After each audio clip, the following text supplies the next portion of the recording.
name's Carol, just a regular high school teacher with a love for old books and a quiet life. My world changed when I met David at the school fair. He was the main sponsor, the kind of guy who makes things happen without making a fuss about it.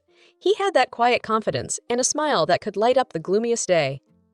It started with a thank you note I sent him for his generous contribution.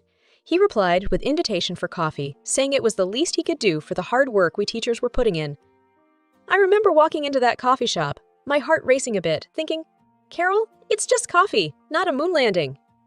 David was easy to talk to. We chatted about everything, from books to the best pizza in town. He had this way of making you feel like you were the only person in the room. Before we knew it, coffee turned into dinner, and dinners turned into weekends together. A few months in, he wanted me to meet his mother, Mrs. Winters. She's a bit old school, but she'll love you, he said. I was a bundle of nerves, wanting to make a good impression. I picked out my nicest dress and spent more time on my hair than I'd like to admit. The moment we walked into Mrs. Winters' living room, I felt her eyes on me like a hawk. So, you're the teacher David won't stop talking about, she said, her voice colder than I expected. I smiled, reached out for a handshake, but she just nodded, her eyes scanning me from head to toe. Dinner was an experience. Mrs. Winters had this way of talking where every compliment sounded like she was doing you a favor. That's an interesting dress, dear. Vintage shop? She said, her eyebrow raised just so. I felt my cheeks burn, but I managed a small thank you. It's one of my favorites. David squeezed my hand under the table, a silent hang in there, but the digs kept coming. A teacher, huh? Must be tough dealing with kids all day. Hope you don't bring that school discipline home. She chuckled, sipping her wine like it was the last one on earth. I tried, really tried, to keep the conversation light, but it was like dancing on thin ice. David changed the topic, talked about his work, the weather, anything to steer away from the silent judgments being passed across the table. Fast forward a few months, and there I was, in a white dress, saying I do to the man who made it all worth it. The wedding was a blur of laughter, tears, and dancing. Mrs. Winters was there, of course, dressed to the nines and handing out opinions like candy. Lovely ceremony, though I'd have gone for real flowers, not these. What are these, dear plastic? She said, eyeing the decorations. We moved into David's home soon after. It was a beautiful place, cozy and welcoming, except for the chill I felt whenever Mrs. Winters was around. David assured me it would get better, that she just needed time to get used to me. Moving into David's home felt like stepping into a new world, one where every corner held a memory of Mrs. Winters' reign. It wasn't long before I got introduced to her morning ritual, the infamous inspection. It started like clockwork every morning. The minute the clock struck 10, the front door would creak open, and in she'd walk like the queen of her castle. Mrs. Winters had this air about her, like she owned every inch of the place. Her first move was always to slip on those pristine white gloves, snapping them tight like she was about to perform surgery. Morning, Carol dear, she'd say, her voice dripping with a sweetness that never reached her eyes. Just here to help you keep the place up to David's standards. I'd force a smile, my hands clenching the dish towel a bit too tight. Thanks, Mrs. Winters, but I've got it covered. She'd tut and shake her head, already walking towards the living room. Nonsense, dear. You're new to this. It takes a keen eye to keep a house like this. And then it'd begin. She'd glide from room to room, that white handkerchief in her hand sweeping over every surface. It was like watching some twisted ballet, her movements precise, calculated. You see here, dear, she'd say, holding up the handkerchief, now with a faint smudge of dust. This is what I'm talking about. Can't have David living in a dustbin, can we? I bit my tongue, the words, it's not a dustbin sitting at the tip, but I swallowed them down. David had asked me to play nice, and I was trying, really trying. The worst was the kitchen. That's my territory, I love cooking, always have. But she'd march in there like a general, inspecting the troops. These pots aren't going to clean themselves, dear, she'd cluck, her fingers running over the rim of a saucepan I'd just washed. It's clean, Mrs. Winters, I'd insist, my voice steady despite the storm inside. She'd hum, a sound that said, I've heard better jokes. Well, we have different standards, I suppose. David's used to a certain way, you see. I'd nod, grinding my teeth so hard I was afraid I'd chip a tooth. It was the same every day. The living room, the bedrooms, even the bathrooms weren't spared. By the time she'd leave, I'd feel like a deflated balloon, all my energy sapped by her constant nitpicking. David would come home, all smiles and hugs, and I'd put on a brave face. How was your day, love? He'd ask, and I'd muster the brightest smile I could. Oh, the usual. Mrs. Winters stopped by to give some helpful tips. I'd say, the word helpful taking all my acting skills to sound even remotely sincere. He'd frown, that wrinkle appearing between his brows. "I'll talk to her, Carol. She means, well, she just has her way, you know." I knew. Oh, how I knew. But what I didn't know was how long I could play this game, smiling through the inspections, biting back the words that screamed inside me. Saturday mornings should have been about lazy breakfasts and staying in pajamas till noon. But in our house, they were about one thing, the dreaded family dinner. It wasn't just any dinner. It was the weekly performance, with Mrs. Winters as the stern judge and me. Well, I was the hopeful contestant, always falling short. I'd be up at the crack of dawn, the kitchen my battlefield. Pots and pans clanged, the oven roared, and spices danced in the air. It was my attempt, week after week, to impress the unimpressible, Mrs. Winters. David, bless his heart, would stumble in half awake. "Need any help, love?" he'd ask, rubbing sleep from his eyes. I'd shoo him away with a spoon covered in sauce. "Go get ready. Your mom will be here any minute, and you know how she is about punctuality." He'd chuckle, a sound that held a mix of love and a hint of worry. "Yeah, if you're on time, you're late, that's her motto." The clock hadn't even struck 6 when we'd hear the sharp rap on the door. Showtime. Mrs. Winters and Mr. Winters would step in, him with his warm smile, her with her eyes already scanning for faults. "Smells good in here, Carol. What's on the menu today?" Mr. Winters would always start off with a compliment, his genuine kindness a stark contrast to his wife. Before I could answer, Mrs. Winters would chime in, her voice slicing through the warmth. "I hope it's not that casserole from last time. Remember, David, how you had that stomach ache?" David would wince, a silent plea in his eyes, begging me not to retort. "Mom, Carol's been working hard all day. Let's just enjoy the meal, yeah?" Dinner would be a tense affair. Mr. Winters would heap praises, his delicious "dear," and "you've outdone yourself, Carol," battling against Mrs. Winters's relentless critique. "This chicken is dry, dear. You really must learn to keep an eye on the oven," she'd say, pushing her barely touched plate away. I'd grit my teeth, forcing a polite, "I'll remember that for next time, Mrs. Winters." David would try to lighten the mood, his jokes a desperate attempt to bridge the widening gap at the table, but it was like throwing pebbles into a chasm, hoping for a bridge. And then, just when I thought I'd survived the worst, dessert would come, and with it, a fresh wave of critiques. "Is this pie supposed to be this? Crunchy?" Mrs. Winters would ask, the word crunchy sounding more like catastrophics. I'd swallow the lump in my throat, my reply a mix of wariness and defiance. "It's a family recipe, Mrs. Winters. It's always a hit." She'd raise an eyebrow, her gaze saying clearer than words, "Not in this family, dear." As they'd leave, Mr. Winters would give me a warm, encouraging hug, whispering, "Don't mind her, Carol. We all love your cooking." But Mrs. Winters's parting words would always be a reminder of the invisible scoreboard where I was always trailing. "Try harder next time, dear. A happy husband is a well-fed husband." The door would close behind them, and I'd stand there, a mix of frustration and defeat simmering inside. David would wrap his arms around me, his silence a mix of apology and solidarity. "It's just one night a week, love. We'll get through this," he'd whisper, his words a lifebuoy in the stormy seas of Saturday dinners. The news of the pregnancy should have been a moment of pure joy, a new chapter for David and me. But amidst the excitement, a shadow lingered, the thought of Mrs. Winters's reaction. David was over the moon, grinning ear to ear. "We're going to be parents. Carol, can you believe it?" he'd say, wrapping me in a hug so tight it felt like nothing could go wrong. But the first time Mrs. Winters dropped by after hearing the news, the air was thick with tension. I braced myself for her words, hoping maybe, just maybe, this new life might soften her. "Well, I do hope you've read up on parenting, Carol. It's not all cooing and cuddling, you know," she started, her tone as sharp as ever. I bit back a sigh, a fake smile plastered on. "We're thrilled, Mrs. Winters. And yes, we're reading a lot, getting ready for the baby." She sniffed, peering at me like she was assessing if I was up to the task. Well, make sure you follow the right books.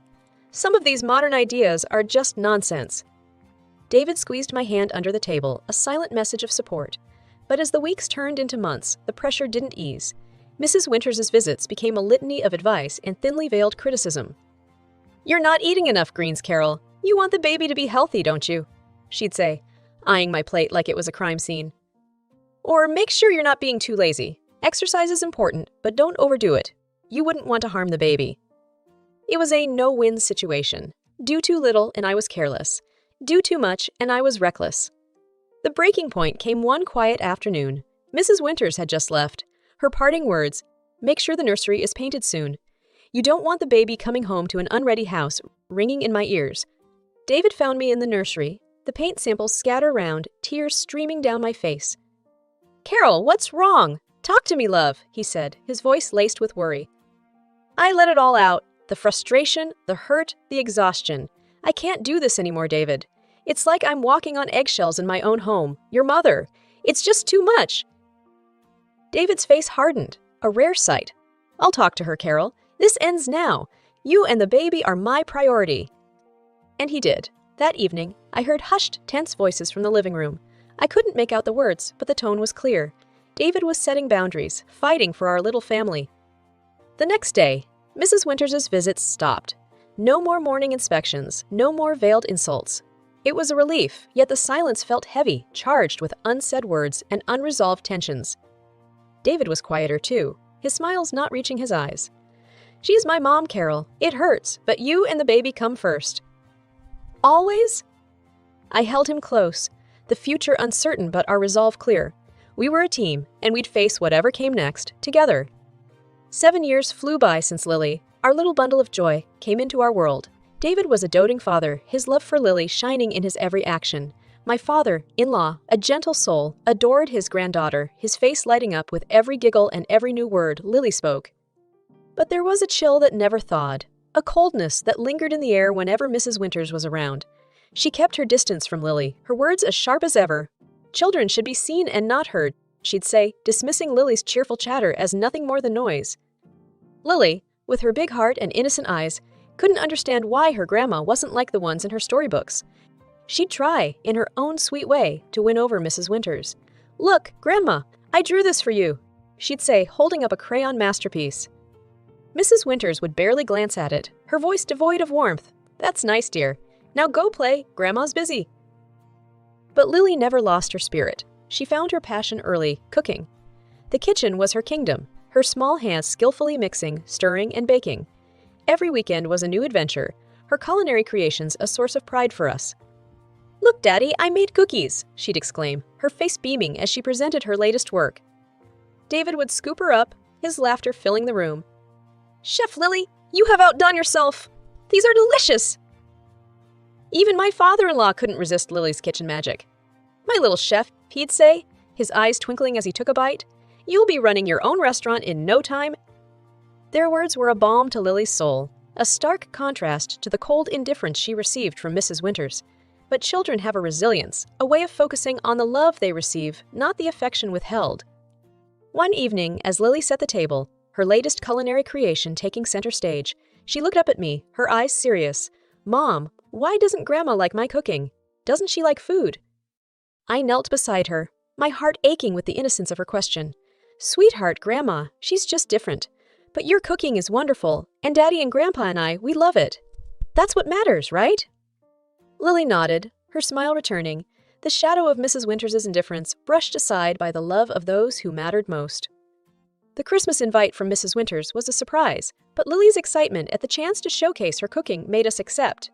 Together, we baked gingerbread and apple pie, her little hands working diligently, her eyes sparkling with pride.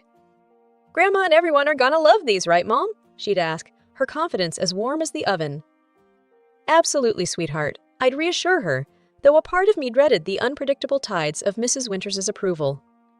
Arriving at the bustling house, we placed our dishes on the grand Christmas table, an array of colors and smells that promised a feast.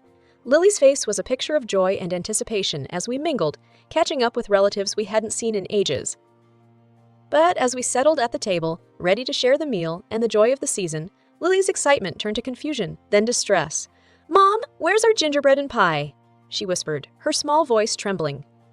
I scanned the table, a sinking feeling in my stomach. Our dishes were missing. Mrs. Winters at the head of the table was holding court, her laughter ringing out clear and sharp.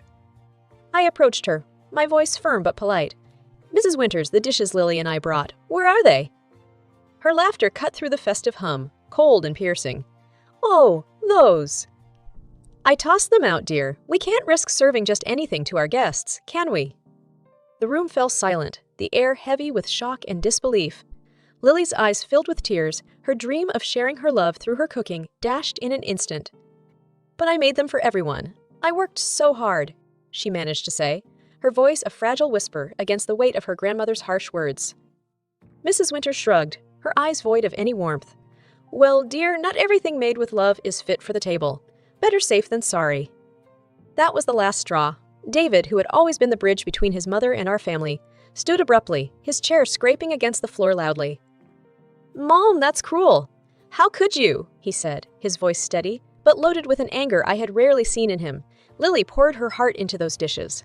She wanted to share something special, and you just threw it away like it was nothing." Mrs. Winters' smile faltered, her eyes widening in surprise. This was not the mild-mannered son she was used to. "David, I was just—" "No, Mom, you went too far. Disrespecting Carol is one thing, but hurting Lily, your own granddaughter, that's something I can't and won't forgive." He interrupted, his disappointment and anger clear and unwavering. The room was still, the festive air replaced by a tense silence. Mrs. Winters sat there, the impact of David's words hitting her. She had expected compliance, maybe a few whispered complaints, but not this. Not her usually gentle son standing up to her, defending his family with such resolve. The air was thick with tension as we left Mrs. Winters' house, the festive lights mocking us with their cheer. The sound of Lily's quiet sobs was louder than the Christmas carols that played in the background. David's hand was firm on my shoulder, a silent pillar of strength. As we reached the door, Mrs. Winters' voice broke through the heavy silence, her tone desperate, a stark contrast to the cold disdain she'd shown earlier. "Please don't go. I'm sorry," she stammered, her eyes wet with tears that seemed out of place on her stern face. David stopped, turning back to face his mother. The room held its breath. "Sorry. Now you're sorry." His voice was low, but it cut through the room, sharp and clear. "You humiliated your own granddaughter, Mom. You broke her heart. There's no sorry that can fix that." Mrs. Winters' sobs grew louder, her composure shattered, but it was too late. The damage was done, and the cracks too deep to mend. In the tense silence that followed, Mr. Winters stood up, his chair scraping against the floor. His voice, when he spoke, was calm, but it carried a weight that silenced the room. "I can't sit here and pretend this is okay, Martha." "Not this time." Without another word, he turned and walked away, his steps heavy with the burden of a decision long overdue. The room felt colder, the festive warmth snuffed out by a single act of unkindness. One by one, the guests stood up, their faces somber, their goodbyes muted and brief. The festive gathering was unraveling, the threads of family and friendship coming undone. As the last guest left, the door closing with a soft click, the magnitude of what had happened settled in the room. Mrs. Winters sat alone at the table, her sobs the only sound in the house that moments ago was filled with laughter and chatter. Outside, the cold air bit at our cheeks, a stark reminder of the warmth we'd left behind. David's arm was around Lily, her small body leaning into his for comfort. We walked in silence, the weight of the night pressing down on us. Back home, as we sat in the living room, the Christmas tree lights twinkling softly, a sense of peace settled over us. It was a fragile peace, one born from the chaos of the night, but it was ours. Lily, nestled between us, her tears dried, but the hurt still fresh in her eyes, looked up and whispered, "Are we okay, Mom, Dad?" David hugged her closer, a silent vow in his embrace. "We're more than okay, sweetheart. We're together, and that's all that matters." And in that moment, as we held each other, the trials of the night receded, leaving behind a simple truth. Family wasn't just about shared blood or shared names. It was about shared love, shared pain, and the shared resolve to stand together when the world seemed to crumble around us. The fallout from that chaotic Christmas dinner rippled through our family like a shockwave. The house felt different, quieter, the air still tinged with the remnants of that night's revelations. David was somber, his usual cheer dimmed by the events that had unfolded. "I'm sorry, Carol," he said one evening as we sat in the living room, the only sound the ticking of the clock. "I should have stood up for you and Lily sooner. I let it go on for too long." I reached for his hand, feeling the roughness of his palm against mine. "You did what you thought was best, David. We both did. But now, we know better. We move forward, together." He nodded, the lines on his face softening. But the true shock came the next day when Mr. Winters showed up at our doorstep, his eyes weary, a deep frown creasing his forehead. "Can I come in?" he asked, his voice barely above a whisper. David opened the door wider, concern etched on his face. "Of course, Dad. Is everything okay?" Mr. Winters took a seat, his hands clasped tightly in front of him. "I've been doing a lot of thinking since Since Christmas, he started, his voice trailing off. We waited, the tension thick in the air. Finally, he looked up, his eyes meeting ours. I can't believe Martha could be so cruel, so heartless to her own granddaughter. I never imagined she could go that far. David shifted in his seat, the weight of his father's words heavy on his shoulders. Dad, Mr. Winters raised a hand, stopping him mid-sentence. No, David, I should have seen it, should have done something sooner. But I didn't, and now, now, I'm thinking about a divorce. The word hung in the air, heavy and unexpected. Divorce wasn't a word thrown around lightly in our family, and coming from Mr. Winters, it was a bombshell. Divorce! David echoed, disbelief coloring his tone.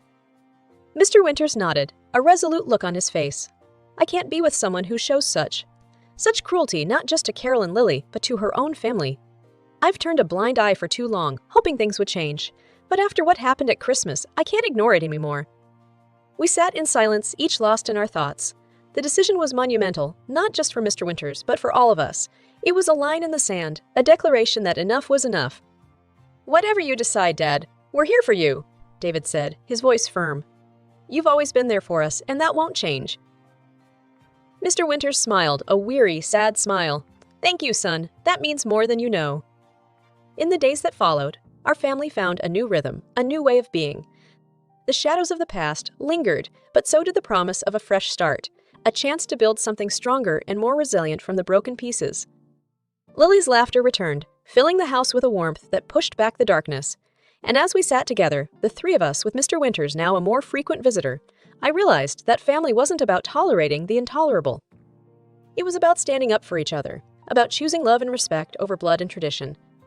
In the quiet moments, when the night wrapped the world in its embrace, I'd look at my little family and know that, despite the storms we'd weathered, we were stronger together. And no amount of cruelty or coldness could ever change that.